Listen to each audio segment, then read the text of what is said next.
हम लोग यहाँ पे एटॉमिक मास के बारे में डिस्कस करने वाले हैं। तो आपको ये टर्म सुन के तो आपको पता लग गया होगा कि हम लोग आज एटम के मास के बारे में डिस्कस करने वाले हैं। तो हमारे लिए एटम बहुत ज़्यादा इंपॉर्टेंट है, क्योंकि वहाँ पूरा यूनिवर्स एटम से मिलकर बना हुआ है, हमारा पूरा शरीर एटम से मिलकर बना हुआ है।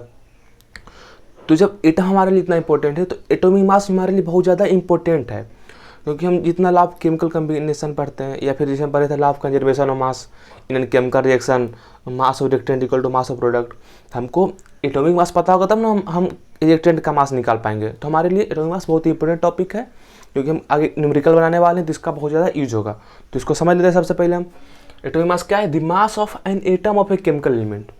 केमिकल एलिमेंट के एक एटम का मास को हम बोलते हैं atomic mass.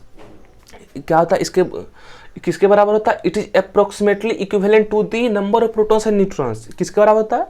Number of protons and number of neutrons के बराबर होता है। मतलब उसके मास ऑफ, ऐसा समझिए जैसे कि हमारे एटम है तो हम क्या बोले? प्रोटॉन बीच सेंटर में होता है।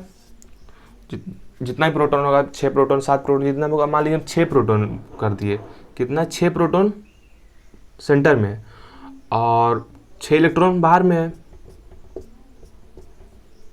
तो ये जो होता है ना mass of atom equal to होता है मास ऑफ प्रोटॉन। कितना प्रोटॉन है? 6, मतलब टोटल मास ऑफ प्रोटॉन यहाँ बात कर रहे हैं। 6 है, 7 है, जितना भी जिस एटम में, एटम डिफरेंट कैसे होता है? किसी में number of proton number of neutron अलग अलग होता है। कार्बन में 6 प्रोटॉन 6 न्यूट्रॉन 6 इलेक्ट्रॉन होता है। नाइट्रोजन में 7 प्रोटॉन 7 इलेक्ट्रॉन 7 न्यूट्रॉन होता है। तो वेरी करता है। इसी तरह से ऑक्सीजन में 8 प्रोटॉन 8 इलेक्ट्रॉन होता है।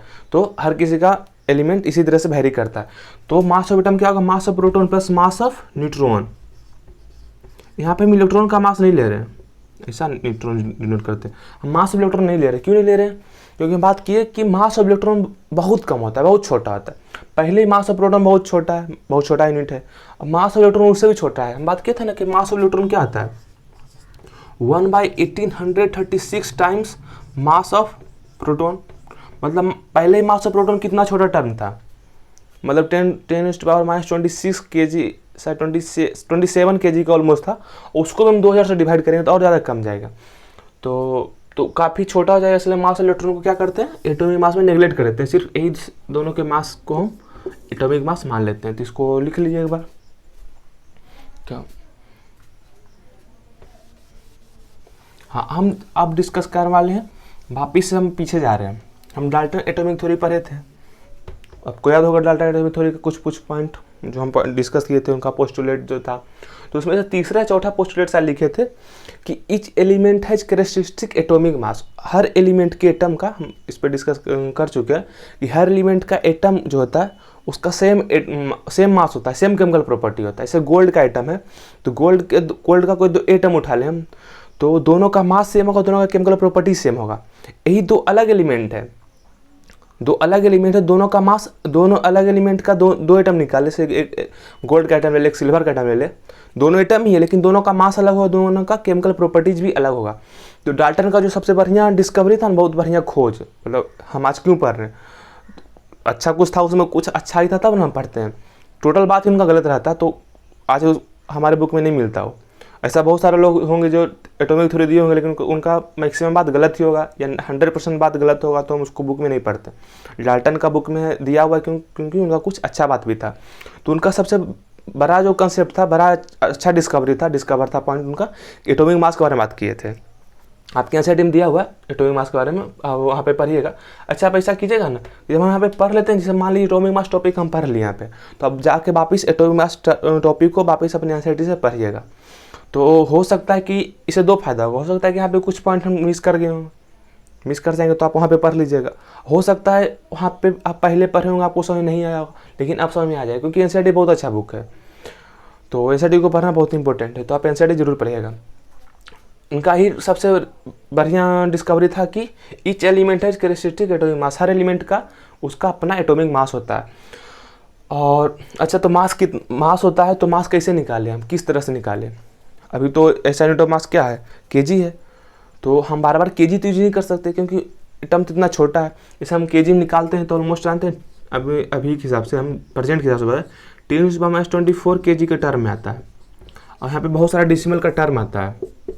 तो हम बार बार तो ऐसे नहीं लिख पाएंगे ना, कितना दिक्कत होगा हमको। इतना बड़ा हम पूछे मास ऑफ कार्बन तो आप लिखे जा रहे हैं। तो इसलिए इसमें केजी में प्रॉब्लम था, केजी, क्योंकि केजी बहुत बड़ा यूनिट है तो हम केजी को नहीं ले सकते। तो जो डाल्टन थे वो क्या बोले कि हम रिलेटिव एटॉमिक मास डिस्कस कर सकते हैं, रिलेटिव एटॉमिक मास अगर हम समझ सकते हैं तो हम रिलेटिव एटॉमिक मास की तरह किसी मास का एटम निकाल सकते हैं। इसको समझिए रिलेटिव एटॉमिक मास। जैसे कि रिलेटिव टर्म समझते हैं, रिलेटिव, जैसे कि आप इस बात को समझिए कि मेरे पास, जैसे मेरे पास, हम मान लिए हम बोल दिए कि हम मेरे और रामदेव बाबा के बीच में कंपेयर कीजिए, हम रामदेव बाबा के हिसाब से बहुत ज़्यादा गरीब हैं, और कोई रोड पे घूम रहा है लोग, या उसको क्या भिखारी वगैरह बोल दे, बेगर वगैरह बोल दे, तो उसके हिसाब से हम बहुत राजा हैं, और रामदेव बाबा के हिसाब से हम बहुत गरीब हैं। तो यहाँ पे रिलेटिव टर्म यूज कर रहे हैं, रिलेटिव, हम किसी के रिलेटिव देख रहे हैं, हम रामदेव बाबा के रिलेटिव में देखें, या फिर देखिए समझिए रामदेव बाबा और मुकेश अंबानी में, मुकेश अंबानी बहुत ज़्यादा राजा लोग हैं और रामदेव बाबा बहुत गरीब है उनके हिसाब से। तो यहाँ पे हम रिलेटिव बात कर रहे हैं, कोई राजा कोई गरीब नहीं है, बस सब हम रिलेटिवली बात कर रहे हैं। आप हो सकता है आपको मेरे ज़्यादा पैसा हो तो आप राजा, आपको मेरे से कम पैसा हो तो आप गरीब हो। तो यहाँ पे हमारे दोनों में कंपेयर हो रहा है। हम ऐसा नहीं बोलते कि हम राजा हैं तो पूरा दुनिया का राजा है, ऐसा नहीं। यहाँ पर हम भी राजा हैं भाई, क्योंकि हम बहुत सारे गरीब लोग से ज़्यादा पैसा मेरे पास है। तो यहाँ पे रिलेटिव टर्म यूज करते हैं। तो रिलेटिव एटॉमिक मास मतलब बोले कि कोई एक एटम का हम मास को 1 यूनिट मान लें और बाकी को उसके रिलेटिव निकाल दे। जैसे कि वो सजेस्ट किया ना कि हाइड्रोजन का 3 आइसोटोप था, प्रोटियम, ड्यूटेरियम और ट्रिटियम। तो हाइड्रोजन 1 को हम क्या करें, 1 यूनिट मास मान लें। हाइड्रोजन 1 को, यानी हाइड्रोजन 1 मतलब प्रोटियम को हम 1 मास मान लें, एक यूनिट, कुछ यूनिट के बारे में नहीं बात की, बस 1 हम उसको मास मान लें, क्या मान लें, 1। और बाकी और जितना भी एटम है सबके इसके रिलेटिव कर लेंगे। हो सकता है कि कार्बन का इसका 6 गुना आ जाए, नाइट्रोजन का इसका 7 गुना आ जाए। तो जिस तरह से आएगा 7 गुना है, फिर 7.5 टाइम जितना भी आए नाइट्रोजन का, ऑक्सीजन का, जितना भी इसके रिलेटिव हम निकाल सकते हैं। तो इसको लिख लिए पहले एक बार, फिर हम लोग इसको आगे डिस्कस करने वाले हैं। अच्छा, हाइड्रोजन को क्यों, एक पॉइंट और बता दे रहे हैं, हाइड्रोजन को क्यों चूज किए? क्योंकि hydrogen is the lightest element. Hydrogen सबसे हल्का एलिमेंट है। हाइड्रोजन का मास कितना होता है, आप आगे जाकर पढ़िएगा, सबसे कम जो मास होता है हाइड्रोजन का ही होता है।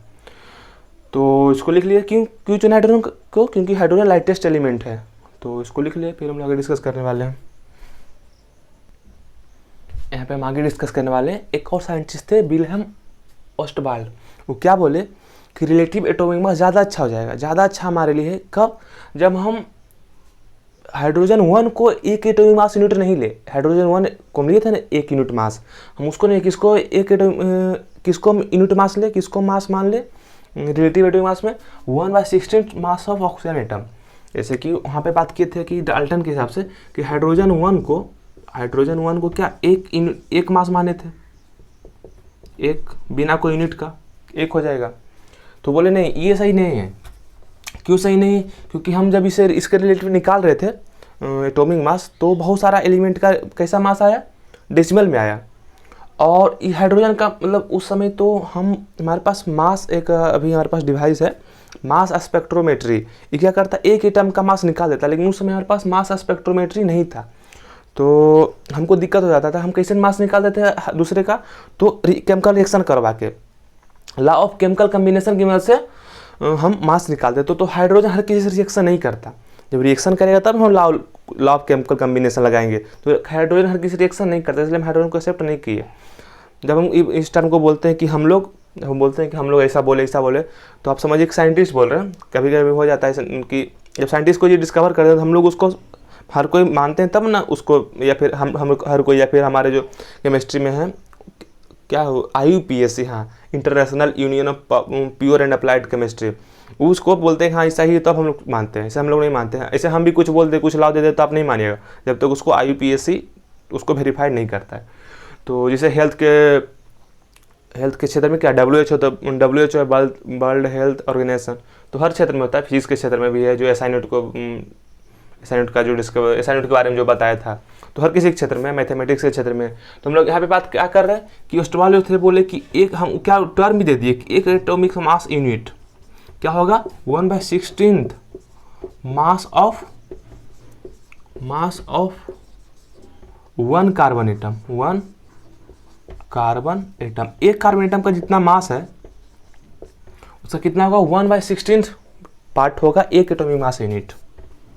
ऐसा क्यों बोले, ऐसा क्यों ऑक्सीजन का लोग फिर एक्सेप्ट भी कर लिए, इनका बात क्यों एक्सेप्ट कर लिए, क्योंकि हमारे लिए निकालना आसान हो जाता है। क्यों? क्योंकि ऑक्सीजन हर बहुत सारा लार्ज नंबर एलिमेंट से रिएक्शन करता है।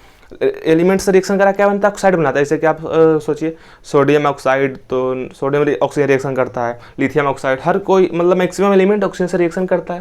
रिएक्शन करके क्या बनाता है, कंपाउंड बनाता है। और एक फायदा होगा कि जब हम इसको ऑक्सीजन वाले वन कार्बन एटम नहीं वन ऑक्सीजन एटम,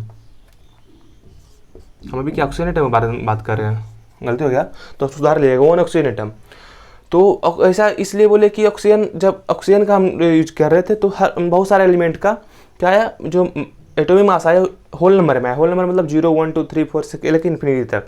हम हाइड्रोजन में किए थे तो क्या डेसिमल में आ रहा था कि किसी का मास आ रहा था 2.00009 आ रहा था। तो यहाँ पे लेकिन हम जब यूज किए ऑक्सीजन का रिलेटिव एटॉमिक मास यूज किए, ऑक्सीजन के वाले ओस्टवाल्ड वाले लॉ को हम फॉलो किए, तो हम बहुत सारे एलिमेंट का मास जो आया वो होल नंबर में आया, इसीलिए हम इनको एक्सेप्ट कर लिए।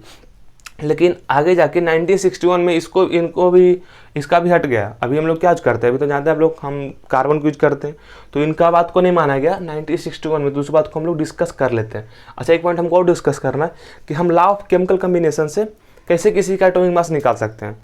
तो अभी तो हम बता देंगे, हो सकता है आपको समझ में नहीं आए। क्यों? क्योंकि हम जब मोल कंसेप्ट पढ़ेंगे तो आपको ज़्यादा अच्छा समझ में आएगा, मोल टर्म आ जाएगा, मोल कंसेप्ट तो आपको ज़्यादा अच्छा समझ में आएगा। लेकिन फिर हम डिस्कस कर लेने के बाद कि हम कैसे हम ऑक्सीजन का जानते हैं तो कार्बन का कैसे निकाल सकते हैं। जैसे कि हम चलिए हम इसको एक बार लिख लीजिए, फिर हम लोग इसको डिस्कस करने वाले हैं। जल्दी से लिख लीजिए। अच्छा, यहाँ पे हम लोग डिस्कस करने वाले हैं कि किस तरह से लॉ ऑफ केमिकल कम्बिनेशन की मदद से या केमिकल रिएक्शन करके हम किसी का मास निकाल सकते हैं। क्योंकि उस समय हमारे पास कोई ऐसा डिवाइस नहीं था जो मास ऑफ एटम निकाल सके। जैसे अभी हमारे पास है मास स्पेक्ट्रोमेट्री, तो अभी इसको डिस्कस कर लेते हैं। जैसे कि हम जानते हैं कि ऑक्सीजन के एक एटम का मास कितना है। जैसे इस बात को जानते हैं कि ऑक्सीजन का एटॉमिक मास कितना है, 16 एटॉमिक मास यूनिट है। मास ऑफ ऑक्सीजन एटम कितना है, 16 एटॉमिक मास यूनिट है। इतना मान चुके थे पहले ही। इसको आप समझ में ऐसा रिवर्स कर लीजिए। अभी हम इसको डिस्कस कर चुके हैं। जैसे इसको रिवर्स किया तो क्या होगा, यहाँ पे हो जाएगा क्या न्यूट्री मीटर जानते हैं, तो यहाँ पे क्या हो जाएगा, एक एटॉमिक मास यूनिट कितना हो जाएगा, एक atomic mass unit equal to 1/16 हो जाएगा। 1/16 of mass of one oxygen atom. ऐसा लिख सकते हैं, mass of one oxygen atom का कितना मास है, 16 एटॉमिक मास यूनिट है। इस बारे में डिस्कस कर चुके हैं हम लोग। अच्छा, ऐसा समझिए कि हम कार्बन और ऑक्सीजन का रिएक्शन करवाएं, कुछ बना कार्बन मोनोऑक्साइड बन गया। हमको पता है कि हाँ कार्बन लीजिए ऑक्सीजन क्या बना, कार्बन मोनोऑक्साइड बन गया। तो हमको इतना पता लगा कि जैसे हम जब ऐसा किए, जब 4 ग्राम लिए हम, तो यहाँ पे हमको 3 ग्राम यूज हो, क्योंकि ग्राम को तो हम मेजर कर सकते थे, ग्राम तो बहुत बड़ा क्वांटिटी है। जब हम 4 ग्राम ऑक्सीजन लिए तो हमको 3 ग्राम कार्बन का जरूरत पड़ा। और इसी तरह से हम इसको रिलेट कर सकते हैं कि जब हम 4 एटॉमिक मास यूनिट लेंगे तो यहाँ पे हमको 3 एटॉमिक मास यूनिट का जरूरत पड़ेगा। यानी कि हर बार हमको कितना जरूरत पड़ेगा, इसके कार्बन का कितना मास कार्बन की जरूरत पड़ेगा, 3/4 ऑफ ऑक्सीजन एटम। तो यहाँ पे ऐसा लिख सकते हैं कि मास हमको इस रिएक्शन में कितना जरूरत पड़ा है, मास ऑफ कार्बन का जरूरत पड़ा है 3/4 ऑफ मास ऑफ ऑक्सीजन, ऐसा लिख सकते हैं। तो हमको इतना पता है कि ऑक्सीजन का कितना है। जैसे कि अगर 4 लिए, अगर 16 एटॉमिक मास यूनिट ले लिए हम, 16 एटॉमिक मास क्या है, 16 एटॉमिक मास क्या है, mass of one oxygen atom है। तो 16 एटॉमिक मास लिए तो यहाँ पे कितना जरूरत पड़ेगा, 12 एटॉमिक मास यूनिट का जरूरत पड़ेगा ना।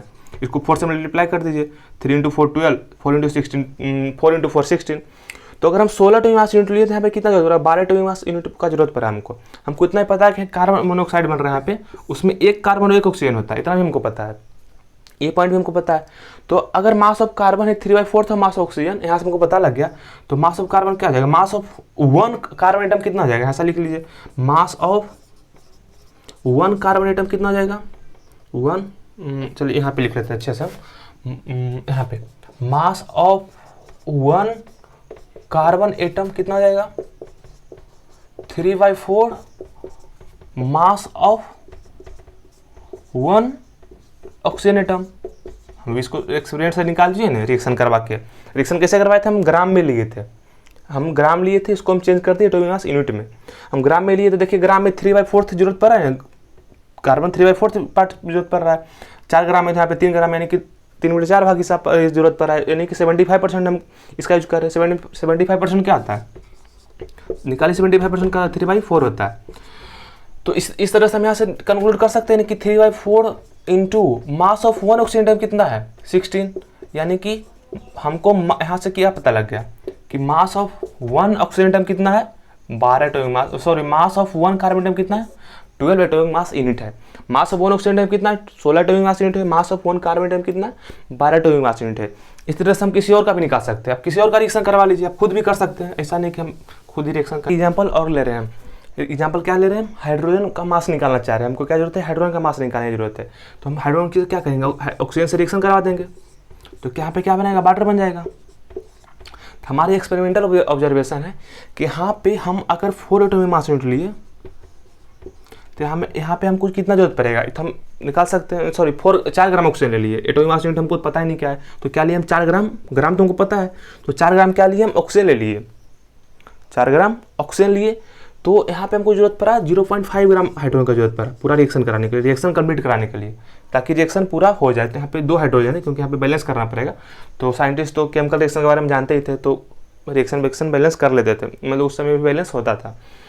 बैलेंस होगा तब ना law of conservation of mass valid होगा, हर वैलिड होगा। तो क्या किए कि हम 4 ग्राम ऑक्सीजन लिए, तो यहाँ पे हमको 0.5 ग्राम हाइड्रोजन का जरूरत पड़ा। यही अगर हम 4 एटॉमिक मास यूनिट ले ले, 4 AMU ले ले, तो कितना जरूरत पड़ेगा 0.5 AMU का जरूरत पड़ेगा एटॉमिक मास यूनिट का। अच्छा, हम डायरेक्ट कैसे चेंज कर दे रहे हैं, ग्राम को डायरेक्ट एटॉमिक मास यूनिट में कैसे चेंज कर रहे हैं, क्योंकि हमें एटॉमिक मास यूनिट क्या रिलेटिव है। हम यहाँ बस इतना पता करना चाह रहे हैं कि ऑक्सीजन से कितना गुना या कितना कम हाइड्रोजन का जरूरत पड़ रहा है रिएक्शन कराने के लिए। तो अब डायरेक्ट यहाँ इसको हटाइए, एटॉमिक मास यूनिट नहीं भी लेंगे हम, तो डायरेक्ट यहाँ भी कर सकते हैं। यहाँ भी डायरेक्ट कर सकते हैं कि mass of 2 hydrogen atom reaction कराने की जरूरत पड़ा, कितना जरूरत पड़ा, इतना अपन इतना कीजिए 0.5/4, तो कितना हो जाएगा 1/8। ऐसा क्यों कर रहे हैं, बराबर क्यों, क्योंकि दोनों रिएक्शन करके आप मोल का सेट पड़ेगा, तो आप अच्छे समझिएगा इस बात को। मोल का सेट आप समझिए कि क्यों जरूरत इतना पड़ा। तो साइंटिस्ट थे, तो साइंटिस्ट तो उस समय मोल का सेट भी जानते थे। तो मास ऑफ 2 हाइड्रोजन एटम कितना बराबर आ गया 1/8, 0.5/4। कैसे 1/8 आया, इस बात को 0.5/4, ग्राम ग्राम कैंसिल हो जाएगा, ग्राम ग्राम कैंसिल हो जाएगा, तो 1 क्या हो जाएगा 1/8 हो जाएगा ये। तो 1/8 ऑफ मास ऑफ, देखिए 1 ऑक्सीजन एटम है, क्या है मास ऑफ 1 ऑक्सीजन एटम। यहाँ पे 2 हाइड्रोजन एटम का, हमको 1 हाइड्रोजन एटम का मास निकालना है। तो मास ऑफ 1 हाइड्रोजन एटम कितना हो जाएगा, 2 इधर चला जाएगा, तो 1/16 मास ऑफ 1 ऑक्सीजन एटम। तो क्या हो जाएगा 1/16 मास ऑफ 1 ऑक्सीजन एटम कितना था, मास ऑफ 1 ऑक्सीजन एटम कितना था 16 एटॉमिक मास यूनिट था। इसको हम 1/16 से डिवाइड करेंगे तो कितना हो जाएगा, तो यहाँ से क्या आ गया, मास ऑफ 1 हाइड्रोजन एटम क्या आ गया, 1 हाइड्रोजन एटम क्या आ गया, इस बात को समझिए, 1/16 इंटू 16 एटॉमिक मास यूनिट। तो 16 कैंसिल हो गया, क्या बच गया यहाँ पे 1 एटॉमिक मास यूनिट आ गया। तो मास ऑफ 1 हाइड्रोजन एटम क्या आ गया 1 एटॉमिक मास यूनिट आ गया इस एक्सपेरिमेंट से। तो हम लॉ ऑफ केमिकल कॉम्बिनेशन में से भी किसी का रिलेटिव एटॉमिक मास निकाल सकते हैं। तो इसको लिखिए, फिर हम लोग अब डिस्कस करने वाले कि ऑक्सीजन को आगे क्यों नहीं एक्सेप्ट किया गया। इसको मतलब 1961 में हटा दिया गया। तो उसके बाद को हम इस पॉइंट को हम लोग डिस्कस कर लेते हैं एक बार।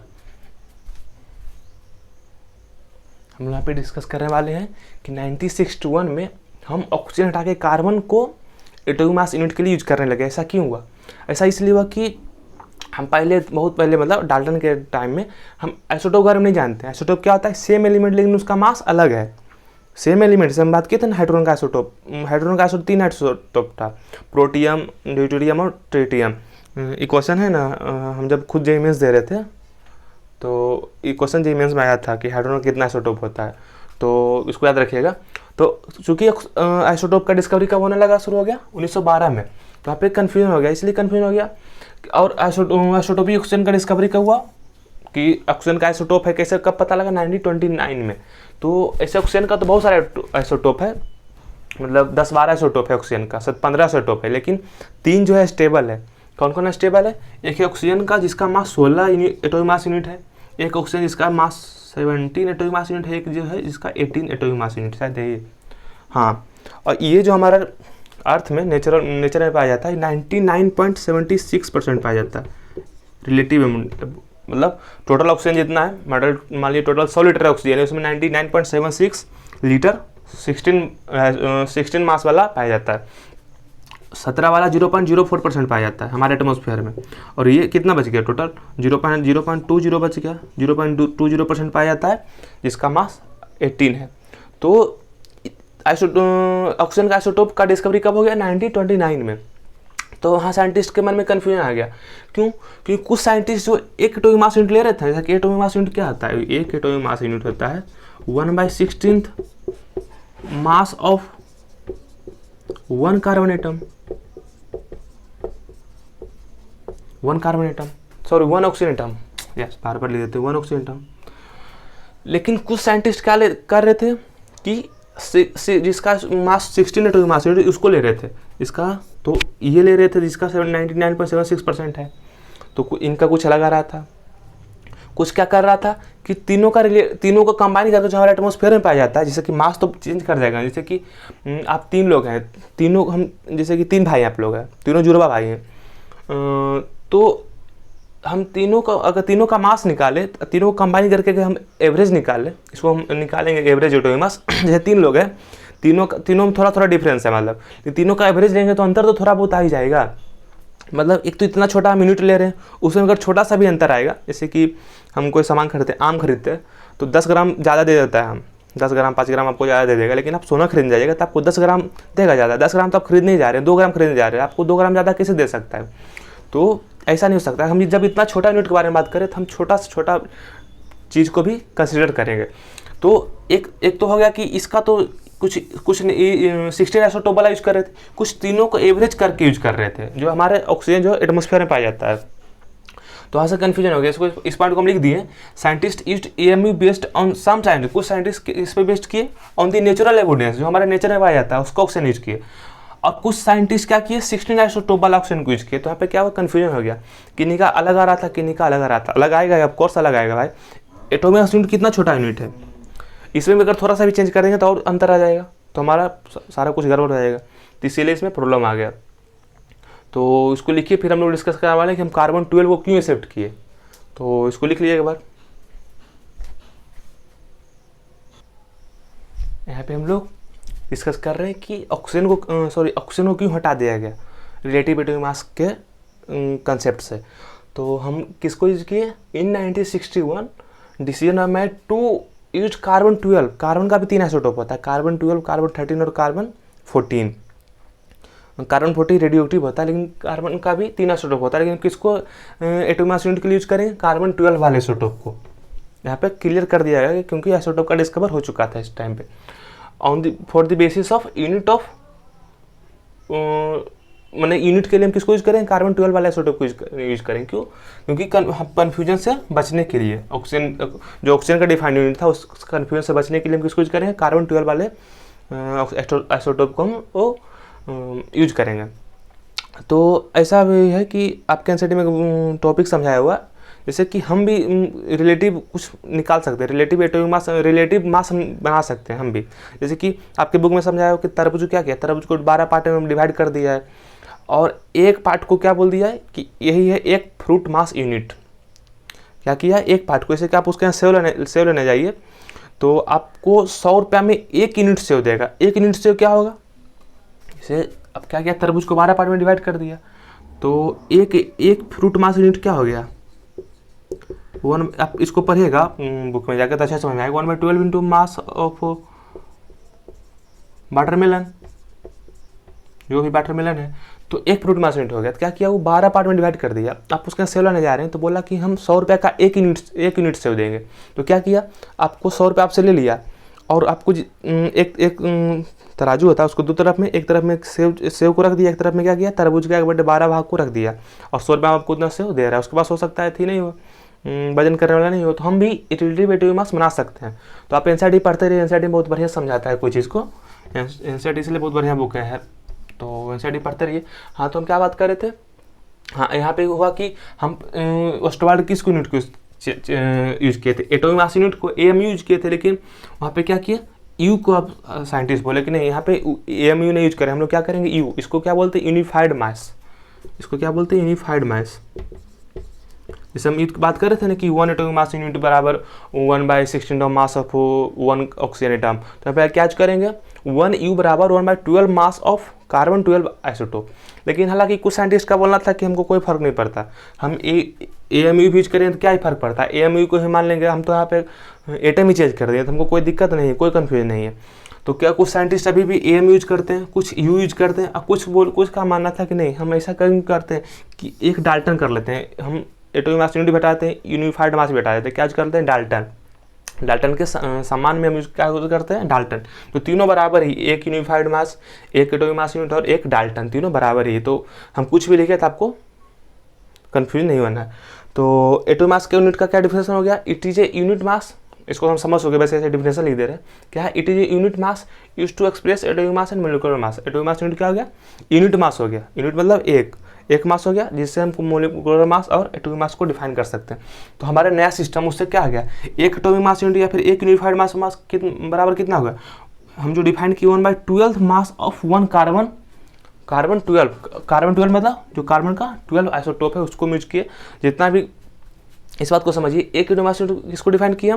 कार्बन 12 का जो एटम था उसका 1/12 पार्ट ले लिए। तो यहाँ से इसको ऐसा समझ सकते हैं कि मास ऑफ 1 कार्बन 12 एटम कितना हो जाएगा? हम 12 इधर मल्टीप्लाई कर देंगे, कितना हो जाएगा? 12 एटॉमिक मास यूनिट हो जाएगा। तो इसको लिख लीजिए। इसी तरह से हम क्या किए, हमारे पास तो आज है एक डिवाइस है मास स्पेक्ट्रोमेट्री।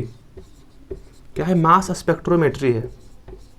हम चलिए रेड यूज कर लेते हैं तो आके आपको लिखने में दिक्कत नहीं हो। क्या है हमारे पास? Mass spectrometry. रेड चलता है नहीं कभी कभी। क्या है? Mass spectrometry. इसे क्या करते हैं, हम किसी भी एटम का मास आसानी से निकाल लेते हैं अभी हमारे हिसाब से, लेकिन उस टाइम पे ऐसा नहीं था।